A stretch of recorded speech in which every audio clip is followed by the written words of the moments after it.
मुंशी प्रेमचंद की कहानी मंत्र। संध्या का समय था। डॉक्टर चड्ढा गोल्फ खेलने के लिए तैयार हो रहे थे। मोटर द्वार के सामने खड़ी थी कि दो कहार एक डोली लिए आते दिखाई दिए। डोली के पीछे एक बूढ़ा लाठी टेकता चला आता था। डोली औषधालय के सामने आकर रुक गई। बूढ़े ने धीरे धीरे आकर द्वार पर पड़ी हुई चीख से झांका। ऐसी साफ सुथरी जमीन पर पैर रखते हुए भय हो रहा था कि कोई घुड़क न बैठे। डॉक्टर साहब को खड़े देखकर भी उसे कुछ कहने का साहस न हुआ। डॉक्टर साहब ने चीख के अंदर से गरज कर कहा, कौन है, क्या चाहता है? डॉक्टर साहब से हाथ जोड़कर कहा, हुजूर, बड़ा गरीब आदमी हूँ, मेरा लड़का कई दिन से। डॉक्टर साहब ने सिगार जलाकर कहा, कल सवेरे आओ, कल सवेरे। हम इस वक्त मरीजों को नहीं देखते। बूढ़े ने घुटने टेक कर जमीन पर सिर रख दिया और बोला, दुहाई है सरकार की, लड़का मर जाएगा हुजूर, 4 दिन से आंखें नहीं। डॉक्टर चड्ढा ने कलाई पर नजर डाली। केवल 10 मिनट समय और बाकी था। गोल्फ स्टिक खूंटी से उतारते हुए बोले, कल सवेरे आओ, कल सवेरे, यह हमारे खेलने का समय है। बूढ़े ने पगड़ी उतारकर चौखट पर रख दी और रोक कर बोला, हुजूर, एक निगाह देख ले, बस एक निगाह। लड़का हाथ से चला जाएगा हुजूर, 7 लड़कों में यही एक बच रहा है हुजूर, हम दोनों आदमी रो रो कर मर जाएंगे सरकार। ऐसे उज्जट देहाती यहाँ प्रायः रोज आया करते थे। डॉक्टर साहब उसके स्वभाव से खूब परिचित थे। कोई कितना ही कुछ कहे पर वे अपनी ही रट लगाते जाएंगे, किसी की सुनेंगे नहीं। धीरे से चिक उठाई और बाहर निकलकर मोटर की तरफ चले। बूढ़ा यह कहता हुआ उनके पीछे दौड़ा, सरकार, बड़ा धर्म होगा हुजूर, दया कीजिए, बड़ा दीन दुखी हूँ, संसार में कोई और नहीं है बाबूजी। मगर डॉक्टर साहब ने उसकी ओर मुंह फेर कर देखा तक नहीं। मोटर पर बैठकर बोले, कल सवेरे आना।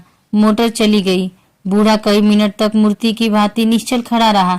संसार में ऐसे मनुष्य भी होते हैं जो अपने आमोद प्रमोद के आगे किसी की जान की भी परवाह नहीं करते। शायद इसका उसे अब भी विश्वास न आता था। सभ्य संसार इतना निर्मम, इतना कठोर है, इसका ऐसा मर्मभेदी अनुभव अब तक न हुआ था। वह उन पुराने जमाने के जीवों में था जो लगी हुई आग को बुझाने, मुर्दे को कंधा देने, किसी के छप्पर को उठाने और किसी कलह को शांत करने के लिए सदैव तैयार रहते थे। जब तक बूढ़े को मोटर दिखाई दी, वह खड़ा टकटकी लगाए उस ओर ताकता रहा। शायद उसे अब भी डॉक्टर साहब के लौट आने की आशा थी। फिर उसने कहारों से डोली उठाने को कहा। डोली जिधर से आई थी उधर ही चली गई। चारों ओर से निराश होकर वह डॉक्टर चड्ढा के पास आया था। इनकी बड़ी तारीफ सुनी थी। यहाँ से निराश होकर फिर वह किसी दूसरे डॉक्टर के पास न गया। किस्मत ठोक ली। उसी रात उसका हंसता खेलता 7 साल का बालक अपनी बाल लीला समाप्त करके इस संसार से सिधार गया। बूढ़े माँ बाप के जीवन का यही एक आधार था, इसी का मुंह देखकर जीते थे। इस दीपक के बुझते ही जीवन की अंधेरी रात भाई भाई करने लगी। बूढ़े की विशाल ममता टूटे हुए हृदय से निकलकर अंधकार आर्त स्वर से रोने लगी। कई साल गुजर गए। डॉक्टर चड्ढा ने खूब यश और धन कमाया, लेकिन इसके साथ ही अपने स्वास्थ्य की रक्षा भी की, जो एक साधारण बात थी। यह उनके नियमित जीवन का आशीर्वाद था कि 50 वर्ष की अवस्था में उनकी चुस्ती और फुर्ती युवकों को भी लज्जित करती थी। उनके हर एक काम का समय नियत था। इस नियम से वह जौ भर भी न टलते थे। बहुधा लोग स्वास्थ्य के नियमों का पालन उस समय करते हैं जब रोगी हो जाते हैं। डॉक्टर चड्ढा उपचार और संयम का रहस्य खूब समझते थे। उनकी संतान संध्या भी इसी नियम के अधीन थी। उनके केवल 2 बच्चे हुए, एक लड़का और एक लड़की। तीसरी संतान न हुई, इसलिए श्रीमती चड्ढा भी अभी जवान मालूम होती थी। लड़की का तो विवाह हो चुका था, लड़का कॉलेज में पढ़ता था। वहीं माता पिता के जीवन का आधार था। शील और विनय का पुतला, बड़ा ही रसिक, बड़ा ही उदार, विद्यालय का गौरव, युवक समाज की शोभा, मुखमंडल से तेज की छटा सी निकलती थी। आज उसकी 20वीं सालगिरह थी। संध्या का समय था। हरी हरी घास पर कुर्सियां बिछी हुई थी। शहर के रईस और हुक्काम एक तरफ, कॉलेज के छात्र दूसरी तरफ बैठे भोजन कर रहे थे। बिजली के प्रकाश से सारा मैदान जगमगा रहा था। आमोद प्रमोद का सम्मान भी जमा था। छोटा सा प्रहसन खेलने की तैयारी थी। प्रहसन स्वयं कैलाशनाथ ने लिखा था। वही मुख्य एक्टर भी था। इस समय वह एक रेशमी कमीज पहने नंगे सिर नंगे पांव इधर से उधर मित्रों की आवभगत में लगा हुआ था। कोई पुकारता, कैलाश जरा इधर आना। कोई उधर से पुकारता, कैलाश क्या उधर ही रहोगे। सभी उसे छेड़ते थे, चूहले करते थे। बेचारे को जरा दम मारने का अवसर न मिलता था। सहसा एक रमणी ने उसके पास आकर पूछा, क्यों कैलाश, तुम्हारे सांप कहाँ हैं? जरा मुझे दिखा दो। कैलाश ने उससे हाथ मिलाकर कहा, मृणालिनी इस वक्त क्षमा करो, कल दिखा दूंगा। मृणालिनी ने आग्रह किया, जी नहीं, तुम्हें दिखाना पड़ेगा, मैं आज नहीं मानने वाली। तुम रोज कलकल करते हो। मृणालिनी और कैलाश दोनों सहपाठी थे और एक दूसरे के प्रेम में पगे हुए। कैलाश को सांपों के पालने, खिलाने और नचाने का शौक था। तरह तरह के सांप पाल रखे थे। उनके स्वभाव और चरित्र की परीक्षा करता रहता था। थोड़े दिन हुए उसने विद्यालय में सांपों पर एक मार्के का व्याख्यान भी दिया था। सांपों को नचाकर दिखाया भी था। प्राणी शास्त्र के बड़े बड़े पंडित भी यह व्याख्यान सुनकर दंग रह गए थे। यह विद्या उसने एक बड़े सपेरे से सीखी थी। सांपों की जड़ी बूटियां जमा करने का उसे मरज था। इतना पता भर मिल जाए कि किसी व्यक्ति के पास कोई अच्छी जड़ी है, फिर उसे चैन न आता था, उसे लेकर ही छोड़ता था। यही व्यसन था। इस पर हजारों रुपए फूंक चुका था। मृणालिनी कई बार आ चुकी थी, पर कभी सांपों को देखने के लिए इतनी उत्सुक न हुई थी। कह नहीं सकते आज उसकी उत्सुकता सचमुच जाग गई थी या वह कैलाश पर अपने अधिकार का प्रदर्शन करना चाहती थी। पर उसका आग्रह बेमौका था। उस कोठरी में कितनी भीड़ लग जाएगी, भीड़ को देखकर सांप कितने चौंकेंगे और रात के समय उन्हें छेड़ा जाना कितना बुरा लगेगा। इन बातों का उसे जरा भी ध्यान न आया। कैलाश ने कहा, नहीं, कल जरूर दिखा दूंगा। इस वक्त अच्छी तरह दिखा भी तो न सकूंगा, कमरे में तिल रखने को भी जगह न मिलेगी। एक महाशय ने छेड़ कर कहा, दिखा क्यों नहीं देते? जरा सी बात के लिए इतना टाल मटोल कर रहे हो। मिस गोविंद, हरगिज न मानना, देखे कैसे नहीं दिखाते। दूसरे महाशय ने और रद्दा चढ़ाया, मिस गोविंद इतनी सीधी और भोली हैं, तभी आप इतना मिजाज करते हैं। दूसरी सुंदरी होती तो इसी बात पर बिगड़ खड़ी होती। तीसरे साहब ने मजाक उड़ाया, अजी बोलना छोड़ देती, भला कोई बात है? इस पर आपका दावा है कि मृणालिनी के लिए जान हाजिर है। मृणालिनी ने देखा कि ये सौदे उसी रंग पर चढ़ा रहे हैं, तो बोली, आप लोग मेरी वकालत न करें, मैं खुद अपनी वकालत कर लूंगी। मैं इस वक्त सांपों का तमाशा नहीं देखना चाहती, चलो छुट्टी हुई। इस पर मित्रों ने ठट्टा लगाया। एक साहब बोले, देखना तो आप सब कुछ चाहें, पर दिखाए भी तो। कैलाश को मृणालिनी की झेपी हुई सूरत को देखकर मालूम हुआ कि इस वक्त उनका इनकार वास्तव में उसे बुरा लगा है। जो ही प्रीति भोज समाप्त हुआ और गाना शुरू हुआ, उसने मृणालिनी और अन्य मित्रों को सांपों के दरबे के सामने ले जाकर महुअर बजाना शुरू किया। फिर एक एक खाना खोलकर एक एक सांप को निकालने लगा। वाह, क्या कमाल था! ऐसा जान पड़ता था कि वे कीड़े उसकी एक एक बात समझते हैं, उसके मन का एक एक भाव समझते हैं। किसी को उठा लिया, किसी को गर्दन में डाल लिया, किसी को हाथ में लपेट लिया। मृणालिनी बार बार मना करती कि इन्हें गर्दन में न डालो, दूर से ही दिखा दो, बस जरा नचा दो। कैलाश की गर्दन में सांपों को लिपटते देखकर उसकी जान निकल जाती थी। पछता रही थी कि मैंने व्यर्थ ही इनसे सांप दिखाने को कहा, मगर कैलाश एक न सुनता था। प्रेमिका के सम्मुख अपने सर्प कला प्रदर्शन का ऐसा अवसर पाकर वह कब चूकता। एक मित्र ने टीका की, दांत तोड़ डाले होंगे। कैलाश हंसकर बोला, दांत तोड़ डालना मदारियों का काम है, किसी के दांत नहीं तोड़े गए। कहिए तो दिखा दूं। कहकर उसने एक काले सांप को पकड़ लिया और बोला, मेरे पास इससे बड़ा और जहरीला सांप दूसरा नहीं है। अगर किसी को काट ले तो आदमी आनन फानन में मर जाए, लहर भी न आए। इसके काटे पर मंत्र नहीं, इसके दांत दिखा दूं? मृणालिनी ने उसका हाथ पकड़कर कहा, नहीं नहीं कैलाश, ईश्वर के लिए इसे छोड़ दो, तुम्हारे पैरों पड़ती हूँ। इस पर एक दूसरे मित्र बोले, मुझे तो विश्वास नहीं आता, लेकिन तुम कहते हो तो मान लूंगा। कैलाश ने सांप की गर्दन पकड़कर कहा, नहीं साहब, आप आंखों से देखकर मानिए। दांत तोड़कर वश में किया तो क्या किया? सांप बड़ा समझदार होता है। अगर उसे विश्वास हो जाए कि इस आदमी से मुझे कोई हानि न पहुंचेगी तो वह उसे हरगिज न काटेगा। मृणालिनी ने जब देखा कि कैलाश पर इस वक्त भूत सवार है तो उसने यह तमाशा न करने के विचार से कहा, अच्छा भाई, अब यहाँ से चलो, देखा गाना शुरू हो गया है, आज मैं भी कोई चीज सुनाऊंगी। यह कहते हुए उसने कैलाश का कंधा पकड़कर चलने का इशारा किया और कमरे से निकल गई। मगर कैलाश विरोधियों का शंका समाधान करके ही दम लेना चाहता था। उसने सांप की गर्दन पकड़कर जोर से दबाई, इतनी जोर से दबाई कि उसकी मुंह लाल हो गया, देह की सारी नसें तन गई। सांप ने अब तक उसके हाथों ऐसा व्यवहार न देखा था। उसकी समझ में न आता था कि यह मुझसे क्या चाहते हैं। उसे शायद भ्रम हुआ कि मुझे मार डालना चाहते हैं। ये तो वह आत्मरक्षा के लिए तैयार हो गया। कैलाश ने उसकी गर्दन खूब दबाकर मुंह खोल दिया और उसके जहरीले दांत दिखाते हुए बोला, जिन सज्जनों को शक हो आकर देख ले, आया विश्वास या अब भी कुछ शक है? मित्रों ने आकर उसके दांत देखे और चकित हो गए।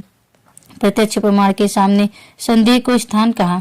मित्रों का शंका निवारण करके कैलाश ने सांप की गर्दन ढीली कर दी और उसे जमीन पर रखना चाहा, पर वह काला गेहुअन क्रोध से पागल हो रहा था। गर्दन नरम पड़ते ही उसने सिर उठाकर कैलाश की उंगली में जोर से काटा और वहां से भागा। कैलाश की उंगली से टप टप खून टपकने लगा। उसने जोर से उंगली दबा ली और अपने कमरे की तरफ दौड़ा। वहां मेज की दराज में एक जड़ी रखी हुई थी जिसे पीसकर लगा देने से घातक विष भी रफू हो जाता था। मित्रों में हलचल पड़ गई। बाहर महफिल में भी खबर हुई। डॉक्टर साहब घबरा कर दौड़े। फौरन उंगली की जड़ कसकर बांधी गई और जड़ी पीसने के लिए दी गई। डॉक्टर साहब जड़ी के कायल न थे। वह उंगली का डसा भाग नस्तर से काट देना चाहते, मगर कैलाश को जड़ी पर पूर्ण विश्वास था। मृणालिनी पियानो पर बैठी हुई थी। यह खबर सुनते ही दौड़ी और कैलाश की उंगलियों से टपकते हुए खून को रुमाल से पूछने लगी। जड़ी पीसी जाने लगी, पर उसी 1 मिनट में कैलाश की आंखें झपकने लगी। ओठों पर पीलापन दौड़ने लगा, यहाँ तक कि वह खड़ा न रह सका, फर्श पर बैठ गया। सारे मेहमान कमरे में जमा हो गए। कोई कुछ कहता था, कोई कुछ। इतने में जड़ी पीसकर आ गई। मृणालिनी ने उंगलियों पर लेप किया। 1 मिनट और बीता। कैलाश की आंखें बंद हो गई। वह लेट गया और हाथ से पंखा जलने का इशारा किया। माँ ने दौड़कर उसका सिर गोद में रख लिया और बिजली का टेबल फोन लगा दिया। डॉक्टर साहब ने झुककर पूछा, कैलाश कैसी तबीयत है? कैलाश ने धीरे से हाथ उठा लिए, पर कुछ बोल न सका। मृणालिनी ने करुण स्वर में कहा, क्या जड़ी कुछ असर न करेगी? डॉक्टर साहब ने सिर पकड़कर कहा, क्या बतलाऊं, मैं इसकी बातों में आ गया। अब तो नस्तर से भी कुछ फायदा न होगा। आधे घंटे तक यही हाल रहा।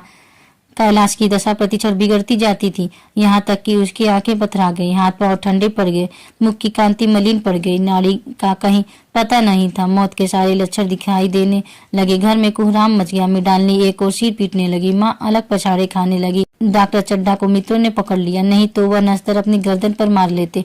एक महाशय बोले, कोई मंत्र झाड़ने वाला मिले तो संभव है अब भी जान बच जाए। एक मुसलमान सज्जन ने इसका समर्थन किया। अरे साहब, कब्र में पड़ी हुई लाशें जिंदा हो गई हैं, ऐसे ऐसे बाकमाल पड़े हुए हैं। डॉक्टर चड्ढा बोले, मेरी अकल पर पत्थर पड़ गया था कि इसकी बातों में आ गया। नस्तर लगा देता तो यह नौबत ही क्यों आती। बार बार समझाता रहा कि बेटा सांप न पालो, मगर कौन सुनता था। बुलाइए, किसी झाड़ फूक करने वाले को ही बुलाइए। मेरा सब कुछ ले ले, मैं अपनी सारी जायदाद उसके पैरों पर रख दूंगा। लंगोटी बांधकर घर से निकल जाऊंगा, मगर मेरा कैलाश, मेरा प्यारा कैलाश उठ बैठे। ईश्वर के लिए किसी को बुलवाइए। एक महाशय का किसी झाड़ने वाले से परिचय था। वह दौड़कर उसे बुला लाए, मगर कैलाश की सूरत देखकर उसे मंत्र चलाने की हिम्मत न पड़ी। बोला, अब क्या हो सकता है सरकार, जो कुछ होना था हो चुका। अरे मूर्ख, यह कौन नहीं कहता कि जो कुछ न होना था वह हुआ। माँ बाप ने बेटे का चेहरा कहाँ देखा। मृणालिनी का कामना तरु क्या पल्लव और पुष्प से रंजित हो उठा। मन के वह स्वप्न क्या पूरे हो गए। जीवन के नृत्य में तारिका मंडित सागर में आमोद की बहार लूटते हुए क्या उनकी नौका जलमग्न नहीं हो गई। जो न होना था वह हो गया। वही हरा भरा मैदान था, वही सुनहरी चांदनी एक निःशब्द संगीत की भांति प्रकृति पर छाई हुई थी। वही मित्र समाज था, वही मनोरंजन के समान थे, मगर जहाँ हास्य की ध्वनि थी वहाँ करुण क्रंदन और अश्रु प्रवाह था। शहर से कई मील दूर एक छोटे से घर में एक बूढ़ा और बुढ़िया अंगीठी के सामने बैठे जाड़े की रात काट रहे थे। बूढ़ा नारियल पीता था और बीच बीच में खांसता था। बुढ़िया दोनों घुटनियों में सिर डाले आग की ओर ताक रही थी। एक मिट्टी के तेल की कुप्पी ताक पर जल रही थी। घर में न चारपाई थी न बिछौना। एक किनारे थोड़ी सी पुआल पड़ी हुई थी। इसी कोठरी में एक चूल्हा था। बुढ़िया दिन भर उपले और सूखी लकड़ियां बटोरती थी। बूढ़ा रस्सी बटकर बाजार में बेच आता था। यही उनकी जीविका थी। उन्हें न किसी ने रोते देखा न हंसते। उनका सारा समय जीवित रहने में कट जाता था। मौत द्वार पर खड़ी थी, रोने या हंसने की कहाँ फुर्सत। बुढ़िया ने पूछा, कल के लिए सन तो नहीं है, काम क्या करोगे? जाकर झगड़ू शाह से 10 शेर सन उधार लाऊंगा। उसके पहले के पैसे तो दिए ही नहीं, और उधार कैसे देगा? न देगा न सही, घास तो कहीं नहीं गई। दोपहर तक क्या 2 आने की भी न काटूंगा। इतने में एक आदमी ने द्वार पर आवाज दी, भगत भगत, क्या सो गए? जरा किवाड़ खोलो। भगत ने उठकर किवाड़ खोल दिए। एक आदमी ने अंदर आकर कहा, कुछ सुना? डॉक्टर चड्ढा बाबू के लड़के को सांप ने काट लिया। भगत ने चौंक कर कहा, चड्ढा बाबू के लड़के को? वही चड्ढा बाबू है ना, जो छावनी में बंगले में रहते हैं? हाँ हाँ वही। शहर में हल्ला मचा हुआ है, जाते हो तो जाओ, आदमी बन जाओगे। बूढ़े ने कठोर भाव से सिर हिलाकर कहा, मैं नहीं जाता, मेरी बला जाए, वही चड्ढा है, खूब जानता हूँ। भैया लेकर उन्हीं के पास गया था, खेलने जा रहे थे, पैरों पर गिर पड़ा कि एक नजर देख लीजिए, मगर सीधे मुंह से बात तक न की। भगवान बैठे सुन रहे थे। अब जान पड़ेगा कि बेटे का गम कैसा होता है। कई लड़के हैं? नहीं जी, यही तो एक लड़का था। सुना है सबने जवाब दे दिया है। भगवान बड़ा कारसाज है। उस वक़्त मेरी आंखों से आंसू निकल पड़े थे, पर उन्हें तनिक भी दया न आई थी। मैं तो उनके द्वार पर होता तो भी बात न पूछता। तो न जाओगे? हमने जो सुना था सो कह दिया। अच्छा किया, अच्छा किया। कलेजा ठंडा हो गया, आंखें ठंडी हो गई, लड़का भी ठंडा हो गया होगा। तुम जाओ, आज चैन की नींद सोऊंगा। बुढ़िया से जरा तंबाकू ले ले, एक चीलम और पीऊंगा। अब मालूम होगा लाला को, सारी साहबी निकल जाएगी। हमारा क्या बिगड़ा? लड़के के मर जाने से कुछ राज तो नहीं चला गया। जहाँ 6 बच्चे गए थे वहाँ एक और चला गया। तुम्हारा तो राज सुना हो जाएगा। उसी के वास्ते सबका गला दबा दबा कर जोड़ा था ना। अब क्या करोगे? एक बार देखने जाऊंगा, पर कुछ दिन बाद मिजाज का हाल पूछूंगा। आदमी चला गया। भगत ने किवाड़ बंद कर लिए, तब चिलम पर तंबाकू रखकर पीने लगा। बुढ़िया ने कहा, इतनी रात गए जाड़े पाले में कौन जाएगा? अरे दोपहर ही होता तो भी मैं न जाता। सवारी दरवाजे पर लेने आती तो भी न जाता। भूल नहीं गया हूँ। पन्ना की सूरत आंखों में फिर रही है। इस निर्दयी ने उसे एक नजर देखा तक नहीं। क्या मैं न जानता था कि वह न बचेगा? खूब जानता था। चड्ढा भगवान नहीं थे कि उनके एक निगाह देख लेने से अमृत बरस जाता। नहीं, खाली मन की दौड़ थी।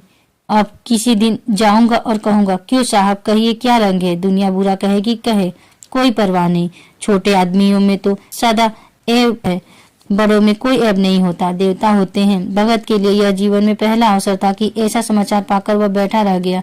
80 वर्ष के जीवन में ऐसा कभी न हुआ था कि सांप की खबर पाकर वह दौड़ न गया हो। माघ पूस की अंधेरी रात, चैत बैसाख की धूप और लू, सावन भादों की चढ़ी हुई नदी और नाले, किसी की उसने कभी परवाह न की। वह तुरंत घर से निकल पड़ता था, निस्वार्थ निष्काम। लेन देन का विचार कभी दिल में आया नहीं। यह उसका काम ही न था।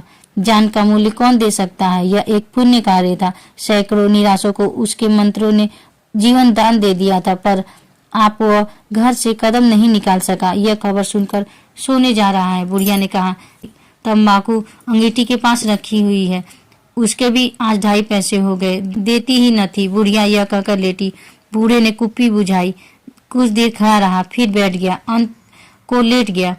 पर यह खबर उसके हृदय पर बोझे की भांति रखी हुई थी। उसे मालूम हो रहा था कि उसकी कोई चीज खो गई है, जैसे सारे कपड़े गीले हो गए हैं या पैरों में कीचड़ लगा हुआ है, जैसे कोई उसके मन में बैठा हुआ उसे घर से निकालने के लिए कुरेद रहा है। बुढ़िया जरा देर में खर्राटे लेने लगी। बूढ़े बातें करते करते सोते हैं, जरा सा खटका होते ही जागते हैं। तब भगत उठा, अपनी लकड़ी उठा ली और धीरे से किवाड़ खोले। बुढ़िया ने पूछा, कहाँ जाते हो? कहीं नहीं, देखना था कि कितनी रात है। अभी बहुत रात है, सो जाओ, नींद नहीं आती। नींद कहीं आवेगी? मन तो चड्ढा के घर पर लगा हुआ है। चड्ढा ने मेरे साथ कौन सी नेकी कर दी है जो वहां जाऊं? वह आकर पैरों में पड़े तो भी न जाऊं। उठे तो तुम इसी इरादे से ही। नहीं री, ऐसा पागल नहीं हूं कि जो मुझे काटे बोए उसके लिए फूल बोता फिरूं। बुढ़िया फिर सो गई। भगत ने किवाड़ लगा दिए और फिर आकर बैठा, पर उसके मन की कुछ ऐसी दशा थी जो बाजे की आवाज कान में पड़ते ही उपदेश सुनने वालों की होती है। आंखें चाहे उपदेशक की ओर हो, पर कान बाजे की ओर ही होते हैं। दिल में भी बाजे की ध्वनि गूंजती रहती है। शर्म के मारे जगह से नहीं उठता। निर्दयी प्रतिघात का भाव भगत के लिए उपदेशक था, पर हृदय उस अभागे युवक की ओर था जो इस समय मर रहा था, जिसके लिए एक एक पल का विलंब घातक था। उसने फिर किवाड़ खोले, इतने धीरे से कि बुढ़िया को खबर भी न हुई। बाहर निकल आया। उसी वक्त गांव का चौकीदार गश्त लगा रहा था। बोला, कैसे उठे भगत? आज तो बड़ी सर्दी है, कहीं जा रहे हो क्या? भगत ने कहा, नहीं जी, जाऊंगा कहाँ? देखता था अभी कितनी रात है, भला कै बजे होंगे? चौकीदार बोला, 1 बजा होगा, और क्या? अभी थाने से आ रहा था तो डॉक्टर चड्ढा बाबू के बंगले पर बड़ी भीड़ लगी हुई थी। उनके लड़के का हाल तो तुमने सुना होगा, कीड़े ने छू लिया है, चाहे मर भी गया हो। तुम चले जाओ तो शायद बच जाए। सुना है 1000 तक देने को तैयार है। मैं तो न जाऊं, चाहे वह 10 लाख भी दे। मुझे 10,000 या 10 लाख लेकर करना क्या है? कल मर जाऊंगा, फिर कौन भोगने वाला बैठा हुआ है। चौकीदार चला गया। भगत ने आगे पैर बढ़ाया। जैसे नशे में आदमी की देह अपने काबू में नहीं रहती, पैर कहीं रखता है, पड़ता कहीं है, कहता कुछ है, जबान से निकलता कुछ है। वही हाल इस समय भगत का था। मन में प्रतिकार था, पर कर्म मन के अधीन न था। जिसने कभी तलवार नहीं चलाई वह इरादा करने पर भी तलवार नहीं चला सकता। उसके हाथ कांपते हैं, उठते ही नहीं।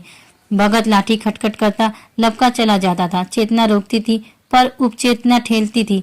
सेवक स्वामी पर हावी था। आधी राह निकल जाने के बाद सहसा भगत रुक गया। हिंसा ने क्रिया पर विजय पाई। मैं यूं ही इतनी दूर चला आया। इस जाड़े पाले में मरने की मुझे क्या पड़ी थी। आराम से सोया क्यों नहीं। नींद न आती न सही, 2-4 भजन ही गा लेता।